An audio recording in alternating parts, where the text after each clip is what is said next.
Good morning, Praise.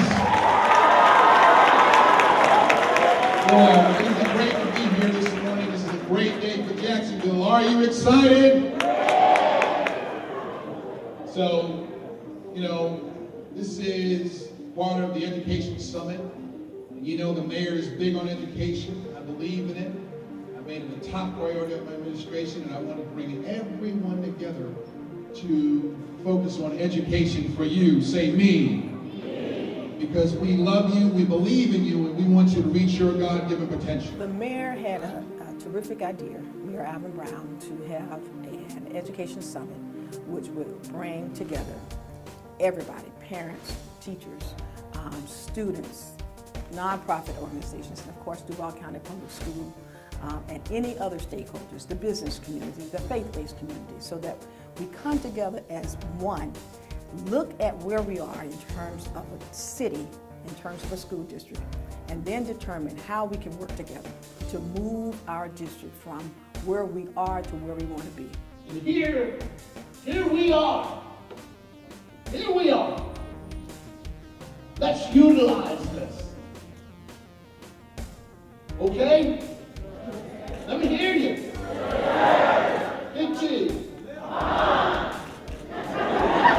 Thank you.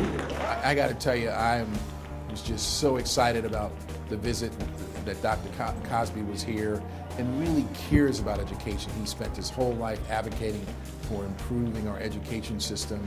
So him attending all of our schools that he visited and got the feedback from the students, the parents, and the teachers, I thought it was phenomenal.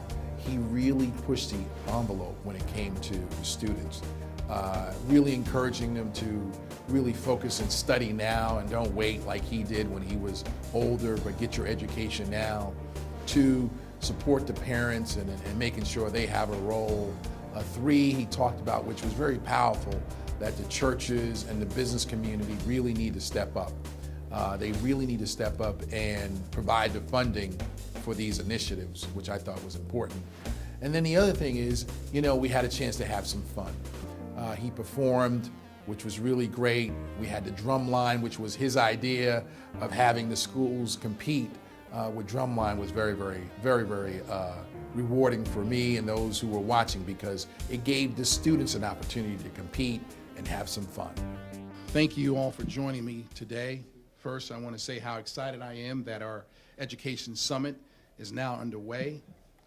We've been nailing down the details for more than 4 months, and I'm confident that we're going to accomplish a lot of good for our students.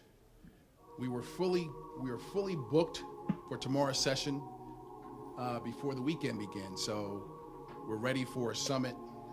I think it's going to be very, very important that we all work together, and just by having a packed house tomorrow, it shows the importance of education. I'd like to begin, as I did at the luncheon, in acknowledging the mayor with his vision for this summit. It certainly will be a springboard to do a couple things. One, to signify the need for collaboration, to cut down on the territorial nature of thinking about what's best for our children in our city and public education. And that starts with the partnership, the relationship, and the collaboration between myself and the mayor. We can't do this alone. He can't do it alone. I can't do it alone. The city can't do it alone. And I think this partnership signifies to the rest of the city that the time of the silos are gone. At the end of the day, not only those children, but children that are in our school district, they don't really know who the superintendent is. They don't know who the mayor is. They don't know who the school board is. They don't know who United Way is. They don't know the Times Union. And frankly, they don't really care. But you know but the reality is, and I say this purposely, because oftentimes we get caught up with our title, our position, our influence, what we perceive to be our power and our authority. But at the end of the day, it all really doesn't matter unless we put away and we put aside the ego, the title, the authority, and we work together, and we collaborate, and we realize that what does matter to kids are interventions, wraparound services, so better quality teaching, outreach to parents. What those kids want to see are opportunities, outcomes, new realities. I'm an old Army guy, and I like to study history. And Patton is famous for saying that at the precise instrument that he needed it most, he was at the precise space and time in history when he had Third Army to make its march across Europe, and the rest of history has been told. I would submit to you that right now we have precisely the instruments of educational empower in place to make this work. We've got a school board that is energized. And if you think those folks spend all that time and effort for the money and the glory, you're wrong. We've got a superintendent that was picked by the outgoing school board. He's the right guy at the right place at the right time. We have remarkable nonprofits involved in every facet of life in this community. We've got great teachers, we've got great kids. We've also got a secret weapon. We have a fella who ran on the platform of doing something about education even though he knew he had no control over it. And that's our mayor, the education mayor, Alvin Brown. It's my honor to introduce him.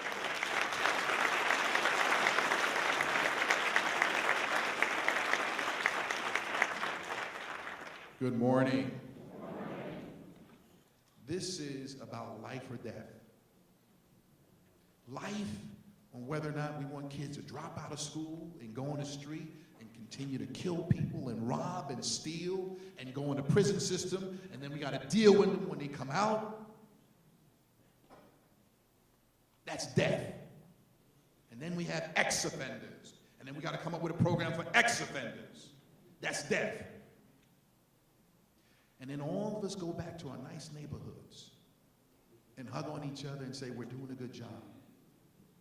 We go out and play golf and fishing and all, we're doing great. But we just allow thousands of young people to drop out, and now they're in prison. And then they got to come back and they got to fix another problem. Or do you want life where they come back, graduate from high school, go on to college, and come back and be the next editor of the TU, or the next president of the North Florida United Way, or the next school superintendent, or that teacher, doctor, lawyer? That's what we want. Are you with me? Well, I want you to stand up and applaud yourself. I want everybody to stand up and get ready for this morning. Let's say, we're going to make it happen. Together, we're going to make it happen. Together, we're going to make it happen. Thank you, and God bless you. The other big piece that I think this summit symbolizes is the emphasis on parent involvement. Is that we as leaders can do a lot with new initiatives, new programs, recruiting and developing the right personnel, but we also need parents. That one person impacts 340 people. So that's powerful when we look at the number of not just parents, but their children participating in that and engaging and collaborating with their children. Is there a process where teachers identify students who continuously fail, who are not responding to their homework and that sort of thing? And if the parents are not responding, maybe the church in that community, someone needs to know about it, because those kids, the numbers are higher than we want to admit. Speaking truth to power, that a lot of those kids fall through because when you have parent academy, when you have these meetings, they may not show up, not because they don't care, but because they're trying to make a living. You know, a lot of other things, reasons they explain that. So that's one of the things. Are there sufficient tools to reach those kind of kids who are not getting the kind of response? It is true, and let's be true to it. We have too many students that are overage in our schools. They're behind their cohort. Many reasons for that. One is because we have to strengthen early childhood education. We have to strengthen our literacy programs at the early childhood level. So we're not thinking about reading in third grade when students take an FCAT. We know very early on in that 3-year-old, 4-year-old kindergarten program whether that student is on path to be literate, if you will, through an FCAT test in third grade. We don't need to wait to third grade to get that right. If we strengthen our interventions early, then by the time students get to the 3rd grade, they're already reading. So we're not talking about remediation intervention, we're talking about reading and diving into the content which our students are struggling with. And so when they start dealing with the content, that's when they're falling behind, and that's when they're starting to be retained. I wouldn't say surprised, I continue to be encouraged by the fact that people are truly hungry for an outstanding public education system. And the systems that I've worked in before, whether it was Miami or New York, larger districts, I have found it difficult to try to rally the community around public education. And in coming in here, I knew that there was a high demand, I knew that there was a lot of commitment, but I didn't quite understand it until I came. And then as I work with different organizations, with different partners, and every time we do something like this, and I think this is the culminating point, is I continue to be refreshed and encouraged that we're going to get this done. Part of what we need to do is make sure that every school has access to high-speed broadband, because right now only 20% of schools do, and those 20% of schools aren't uniformly distributed across socioeconomic classes. So we've got to do our part to make sure that we don't have a digital divide as we're trying to close the achievement gap. And then we need to promote and encourage innovative practices and bring holistic solutions. Again, technology is by no means meant to be a substitute for the educator, but how can we arm our educators with a full understanding of the technologies and the benefits that they can provide and extend their impact and outreach? Because we know we have a shortage of teachers who really understand math and science. We know we have a shortage of those same skills in rural communities. And so how can, again, we use technologies to extend the impact? We're at about the midpoint of today. Deputy Secretary of Education Tony Miller just concluded his remarks and was very gracious with his time, gracious with his travel plans. The messages he had resonated with folks. The common thing that I'm hearing the most is that parents want to be involved. They don't know how to be involved. So the focus is to make certain that not only we provide opportunities for parents to be involved, but they know about it first. 2, that the engagement process mirrors what the parents want. So what we're doing is going to parents and say, what is it that you need, or you feel you need, or that you think you need, so that you can help your child to be successful. But the flip side of that is the critical piece to me, is helping parents to become better prepared. We must, without a doubt, we must make certain that parents understand certain aspects of the educational process so that they're empowered to become that advocate for their student. But also parents need help. So one of the things that for me, in terms of my particular district, we're looking at providing GED services for parents so that they also become better prepared educationally.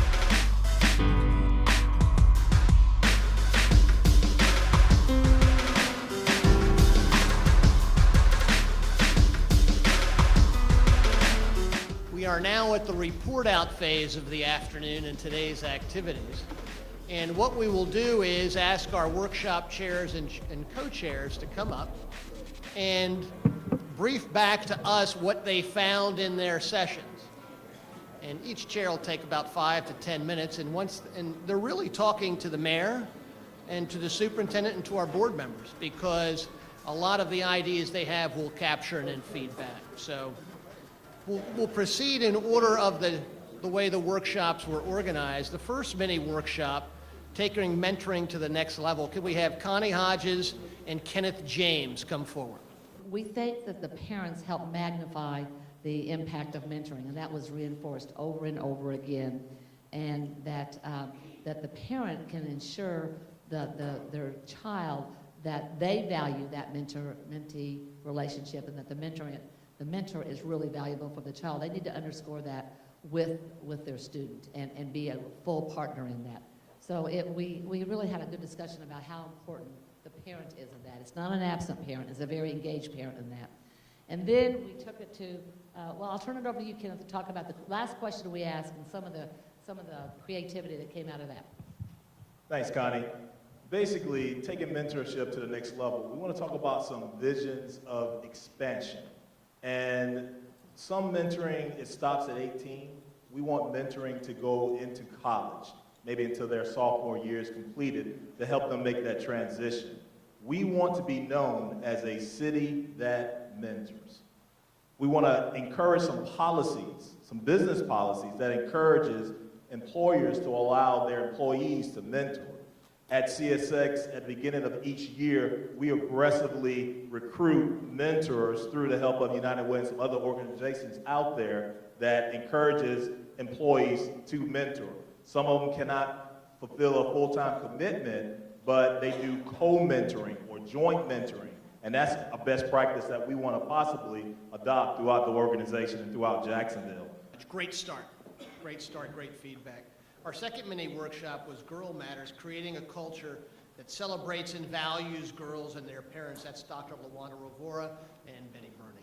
One of the first things that people, from the perspective of parents and many of the people in the room, was the lack of knowledge about the resources that are available in this community for girls and young women, and the call for what I would call a clearinghouse of that information that would be easily accessible to parents, to teachers, to anyone who's working with girls. We also had some discussion around single-sex schools, and we'll let our superintendent know that it's something we felt rather passionate about in the room. And I did share with them that you and I, my first conversation after meeting you was, it was the question you asked me, what I thought of single-sex schools, and that you were certainly a proponent of that and had done that in Miami. So we felt energized and excited about that possibility here in Jacksonville. We also had a conversation about how parents could advocate within the schools for their daughters, and looking at everything from how does the curriculum portray women and girls, and is there an emphasis in each, whether it's science, math, technology, whatever the subject matter is there an emphasis on women and girls, and is it really elevating the opportunities and the vision for girls and young women on what they can be? The room was filled with a number of agencies that are providing resources to girls. And I think that question on the clearinghouse was something that was really evident because no one knew what everyone else was doing. So we thought that that was excellent. The other thing that I will add is that there was a parent that asked a question, what happens if my child is not an at-risk young lady? Most of the programs that we talked about were for young ladies who were at risk, but she wanted to know how could she empower her daughter who was not at that level. And there are several young ladies in Duval, most of the young ladies in Duval County school system are not at risk and would probably also benefit. We talked about the Parent Academy, that probably that would be a place, Dr. Dee, where a lot of the clearinghouse information could be. And LaWanda's group also shared some information about the clearinghouse. I think once the clearinghouse gets there, we'll be able to get a lot of resources provided to young ladies. And after the workshop ended, lots of people, there's always the conversation after the workshop that's really rich. And so I had conversations with individuals who were really interested in convening a girls' summit. So we would like to partner with the mayor, partner with the school board to really come together and focus on the girls and young women in our community and how we can address it in a really thoughtful way, in a collaborative way. Our third mini workshop was on energizing community and faith-based organizations as a catalyst for parental involvement. And Ms. Estelle McKissick is kind enough to stay here because Bishop McLaughlin had to go to a dental appointment. What were the key issues that were raised during the workshop? One, there needs to be more focus on the family by the faith-based community. We acknowledge that the faith-based community has the largest audience of any other group in our community. Therefore, we have to get them involved in what's going on. We need to communicate to parents through educational activities the need for the development of parental core values. When it's possible, we admit that there are a lot of fatherless homes, but Sometimes it's possible to include the father in the child's education. Faith-based organizations need to encourage that. Mini workshop for parents and the continuum of advocacy, how to be an involved parent. That was chaired by Colleen Wood and Gretchen Lynch. The key issues that kind of came up was some simple things, empowering teacher with resources. A structured orientation was one suggestion. One mom said, I think I come in, I'm there for 2 minutes, the teacher never knows who I am or what child I'm attached to. So opportunities for continued connection between parents and teachers, which is hard for time constraints.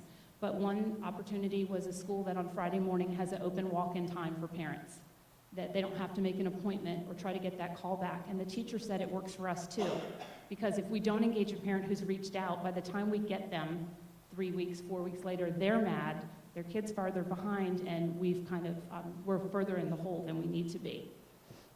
Important for parents to feel welcome. That was the most thing. The feeling will lead to the action, but the feeling had to be there. A familiar face to welcome people. Dr. Vitti, using the 3 moms you referenced to be a bridge with other parents was brought up again. Also having a better job of school personnel being in the community. And one of the suggestions was use those 3 moms.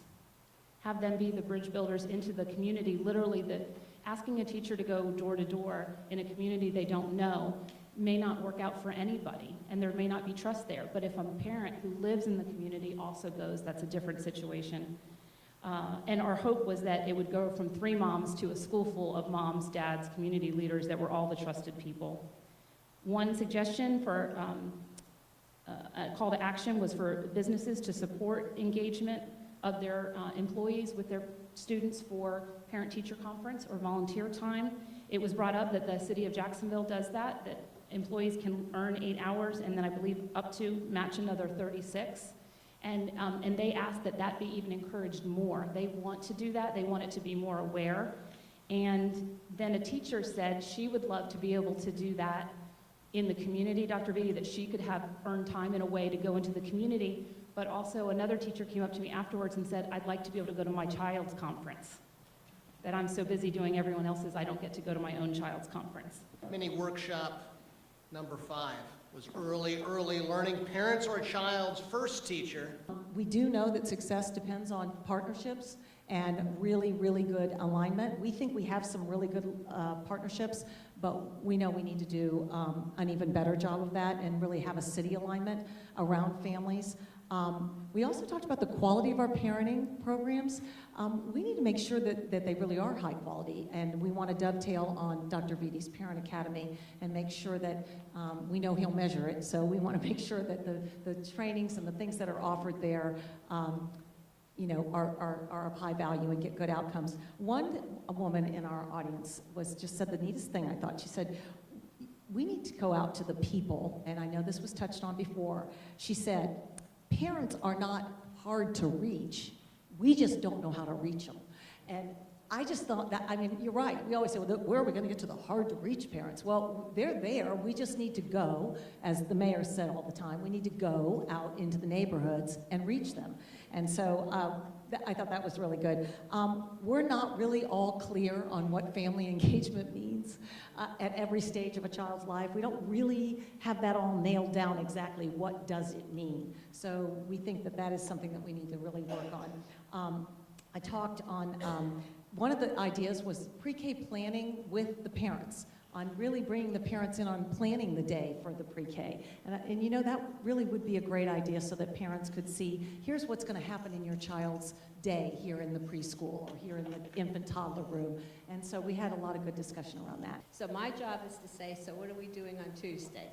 3 tasks, and and we're holding all of ourselves accountable for doing that, including the superintendent and the mayor. So task number 1 is to clearly define what we mean when we say parental involvement, family engagement, or caregiver engagement. If we use the terms loosely and we don't know what exactly that means.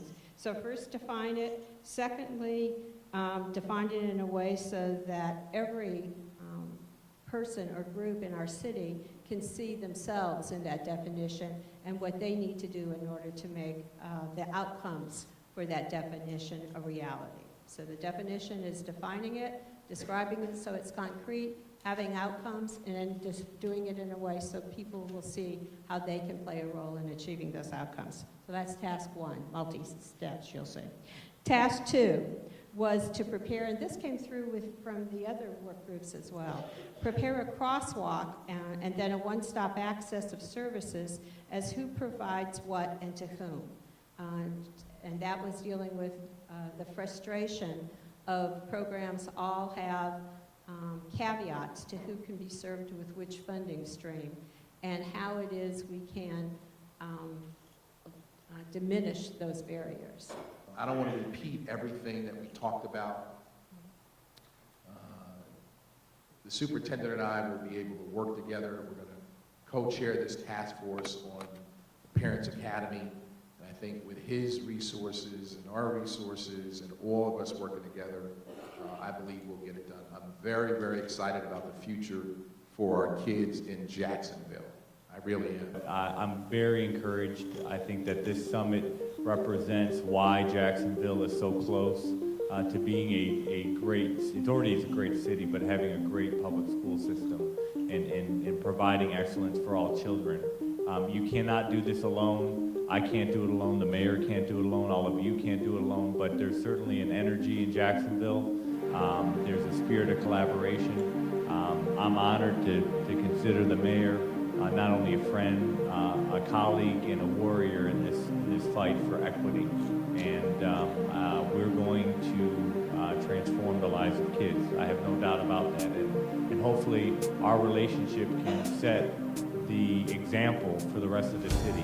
This is the culmination of the spirit of collaboration, and now we have to transfer our energies to doing. So although I am certainly energized, encouraged by today's summit, it's my responsibility, the mayor's opportunity and responsibility to now shift to action and alignment and coordination. And most people know that we have a new proposed strategic plan, and it'll be hopefully adopted by the board in early April.